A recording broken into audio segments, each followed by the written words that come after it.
রাবণ লঙ্কেশ্বর এবং রামায়ণের অন্যতম শক্তিশালী চরিত্র, কিন্তু তার 10 মাথা কি সত্যি শারীরিক ছিল, নাকি এর পেছনে লুকিয়ে আছে এক গভীর অর্থ?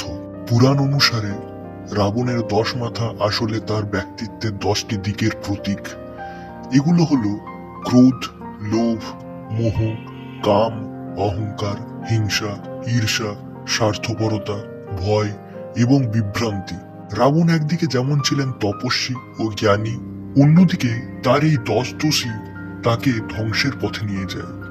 তার 10 মাথা আমাদের মনে করিয়ে দেয়, যদি আমরা আমাদের নেতিবাচক প্রবণতাগুলোকে নিয়ন্ত্রণ না করি, তবে আমাদের পতন নিশ্চিত। রাবণের 10 মাথা তাই শুধু শক্তি নয়, তার দোষগুলোরও প্রতীক। এটি আমাদের শেখায় আত্মনিয়ন্ত্রণ এবং নৈতিকতার গুরুত্ব। এমন আরো মজার কাহিনী জানতে আমাদের চ্যানেলটি সাবস্ক্রাইব করুন।